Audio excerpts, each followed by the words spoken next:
بسم اللہ الرحمن الرحیم ایاک نعبد و ایاک نستعین۔ میں مخاطب ہوں اپنی قوم سے، اپنی آنے والی نسلوں سے، کہ جو میرے قائد نے اس قوم کو سوچ، ویژن اور خیال اور تصور دیا تھا، اسی سوچ، وہم اور خیال کو لے کر قوم چل پڑی تھی، لیکن امام دین نے اپنے ہونے کا ثبوت دے کر قوم کو 8 فروری کو ڈی ریل کرنے کی کوشش کی تو خود ننگا ہو گیا۔ امام دین نے اپنے آپ کو مکمل ننگا کر دیا ہے۔ جو پہلے نامعلوم کا جو قصہ چلاتے تھے وہ اب ختم ہو گیا، وہ دفن ہو گیا ہے۔ امام دین نے جو اپنے کاندھے کا سہارا دے کر مریم نانی کو ڈرامے بازی کے لیے ملک کے سب سے بڑے صوبے پر سی ایم مقرر کر کے بٹھایا تھا، وہ آج کل بادشاہی خواب دیکھ رہی ہے اور بادشاہی معاملہ ڈیل کر رہی ہے۔ وہ جمہوری معاملات کوئی ڈیل نہیں کر رہی، وہ صرف بادشاہی حکم دے رہی ہے اور ان پہ عمل کرانے کی کوشش کر رہی ہے۔ لیکن یہ چند دن کی بات ہے، یہ انشاءاللہ بادشاہی خواب چکنا چور ہو جائیں گے۔ آج سب سے بڑی کامیابی جو یہ ہے کہ 9 مئی والا ڈرامہ جو نامعلوم نے معلوم کے ساتھ مل کے جو ڈرامہ رچایا تھا، وہ ڈرامہ آج سپریم کورٹ میں جسٹس منتوخیل نے وہ دفن کر دیا ہے۔ یہ کیسی دہشت گردی ہے جس میں کوئی شہید ہی نہیں ہوا؟ یہ کیسی دہشت گردی ہے جس میں کوئی بندہ آرمی فورسز کا، آرمڈ فورسز کا نہ زخمی ہوا، نہ مارا گیا، نہ گرفتار ہوا، نہ اغوا ہوا، اور 2 کرسیاں ٹوٹ گئیں تو دہشت پھیل گئی ہے، دہشت گردی کی دفعات کا نفاذ ہو گیا ہے۔ تو آج اس سارے جو سرجری کر کے یہ بیٹھے ہوئے تھے معلوم نامعلوم، اور وہ سرجری کا سپریم کورٹ میں آپریشن ہوا ہے تو آپریشن سے کچھ بھی نہیں نکلا، نہ وہاں پہ سی سی ٹی وی فوٹیج کے کیمرے لگے ہوئے تھے۔ یہ انہوں نے، کیونکہ پری پلان تھا ان کا سارا ڈرامہ، 9 مئی کا ڈرامہ پری پلان تھا۔ دیکھیں جی ایچ کیو میں حملہ ہوا ہے تو وہاں پہ کوئی سی سی ٹی وی فوٹیج موجود نہیں ہے۔ کوئٹہ میں حملہ ہوا ہے، وہاں پہ کوئی سی سی ٹی وی فوٹیج نہیں ہے۔ کور کمانڈر ہاؤس میں حملہ ہوا ہے، کوئی سی سی ٹی وی فوٹیج نہیں ہے۔ آئی ایس آئی کے مین آفس میں دہشت گردی ہوئی ہے، حملہ آور داخل ہو گئے ہیں، پی ٹی آئی کے لوگوں نے حملہ کر دیا ہے۔ تو وہاں سے جب دیکھا گیا تو کوئی بھی C C T V footage camera نہیں ہے۔ وجہ یہ ہے کہ یہ بذات خود اس میں سارے ملائنس تھے، ملوث تھے، لیکن اللہ بھلا کرے منتوخیل صاحب جو جسٹس ہیں سپریم کورٹ کے، کہ انہوں نے اس سارے جو ڈرامے بازی کا آپریشن کیا ہے تو سب کی جو بیلز پینڈنگ تھی وہ منظور ہو گئی۔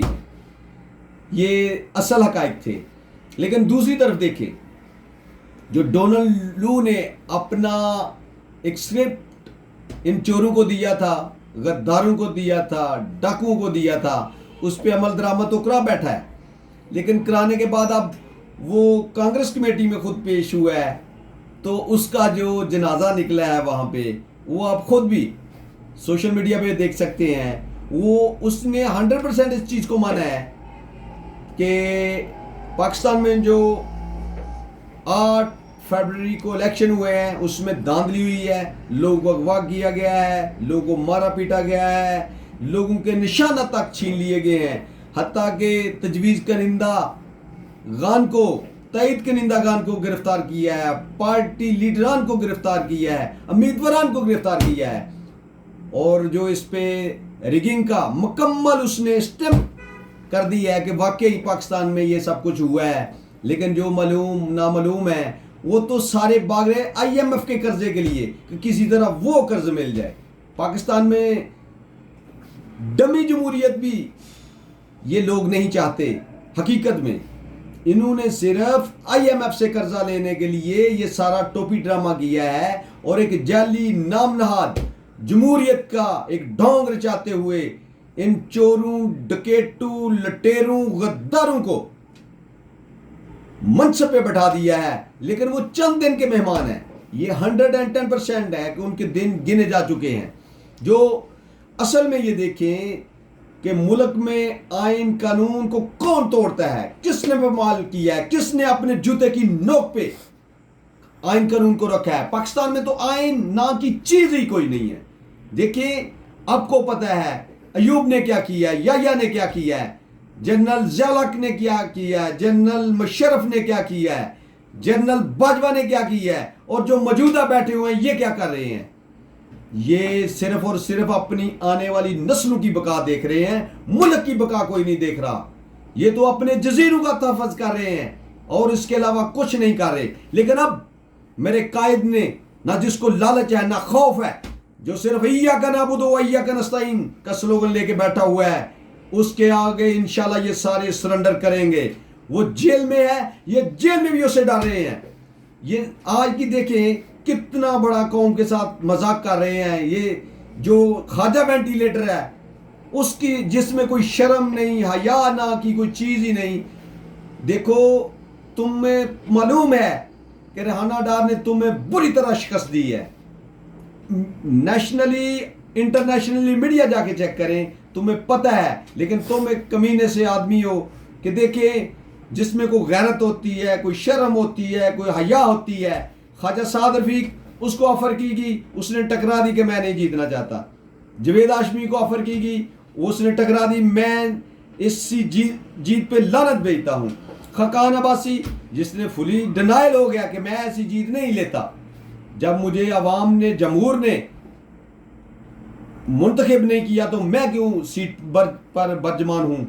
لیکن جس میں نہ کوئی حیا ہے, نہ غیرت ہے, نہ شرم ہے, وہ بھاگ کر سیٹ پہ بیٹھ گیا ہے. اور وہ کہہ رہا ہے کہ میں نے یہ کہا ہے کہ دو جو ٹاؤٹ ہے, جس میں خواجے نے یہ ایک بیان دیا ہے کہ جو دو ٹاؤٹ ہیں جو جنرلوں کو اس میں مخاطب کیا ہے, قمر جاوید باجوہ اور فیض حمید, ان کو قومی اسمبلی میں بلانا چاہیے اور ان سے پوچھنا چاہیے کہ یہ آپ نے کیا قوم کے ساتھ ڈرامہ کیا ہے. تو وہ کہہ رہا مجھے دھمکیاں آ رہی ہیں. یہ ٹوٹلی ایک لوگوں کو بدھو بنانے کی کوشش کی جا رہی ہے. لیکن اب عوام, اب قوم, اب یہ نیشن سمجھ چکی ہے کہ آپ ڈرامے باز ہو اور ڈرامے بازیوں میں آپ کی قوم آنے والی نہیں. یہ جو پہلے معلوم نامعلوم اپنا پراپوگنڈا چلانے کے لیے جس کو چاہتے تھے غدار ڈکلیئر کر دیتے تھے, جس کو چاہتے تھے وہ وطن دروغ ہو جاتا تھا. لیکن اب قوم یہ سمجھ چکی ہے, یہ جان چکی ہے کہ قوم کے ساتھ ہمیشہ آپ نے فراڈ کیا ہے. دیکھیں ہمارے لیے لمحہ فکریہ ہے کہ ہمارے پاکستان کی جتنے ادارے ہیں ان کی چیئرمین چیک کرو تو سارے ریٹائر جنرل نکلتے ہیں. یہ ملک کا سب سے بڑا جو ایک یہاں پہ ملک کے لیے سب سے بڑا جو وبال ہے, جو ملک کو ڈبو کے رکھ رہا ہے, وہ یہی ہے کہ ہمارے اوپر جو ریٹائرڈ جرنیل ہیں وہ سارے کے سارے ہمارے تمام اداروں کے چیئرمین وہ بنا دیے ہیں, جبکہ ان کو الف کا نہیں پتا اس ڈپارٹمنٹ کا. تو پھر ملک کا تو بیڑا گرک ہونا ہے. اس لیے جو سب سے بڑی بات ہے کہ میرے ملک کے ساتھ جو ٹوپی ڈرامے چل رہے تھے اب عوام کو سمجھ چل گئی ہے. عوام نے اس کا ثبوت 8 فروری کو دے دیا تھا اور آئندہ بھی دینے کو تیار ہے. اپنے قائد کو جو 200 سے زائد مقدمات میں, جعلی فرضی مقدمات میں انہوں نے جیل میں جوڈیشل کیا ہوا ہے, بھیجا ہوا ہے, اب قوم انشاءاللہ اس کا بھی احتساب کروائے گی. جنہوں نے جعلی فرضی مقدمات بنائے ہیں وہ انشاءاللہ خود اس میں پھنسیں گے. جو سب سے بڑی بات یہ ہے کہ جو 9 مئی والا انہوں نے ثانیہ بنا کے رکھا ہوا ہے, اصل میں ثانیہ تو پشاور APS والا تھا, اصل میں ثانیہ تو کوئٹہ والا تھا, اصل میں ثانیہ تو راولپنڈی مسجد والا تھا. لیکن آپ نے وہ سب دفن کر دیا ہے. 9 مئی جس میں 4 کرسیاں, 2 میز, 1 مور, 1 نیوٹرلز کا چائے والا سیٹ چلا گیا تھا, اس کو آپ نے ثانیہ 9 مئی اور پاکستان کا سب سے بڑا ثانیہ ڈکلیئر کر دیا ہے. کوئی عقل, کوئی شعور, اس سے بھی کام لینا چاہیے. لیکن پتہ نہیں ان کا عقل شعور کہاں چلا گیا. لیکن اب قوم یہ عقل شعور ان کو دے کے رہے گی. قوم اپنے حق, اپنے آئین قانون کے لیے انشاءاللہ لڑ کے رہے گی. ملک میں آئین قانون بحال کرا کے چھوڑے گی. ملک میں جمہوریت قائم ہو کے رہے گی انشاءاللہ. پاکستان زندہ باد.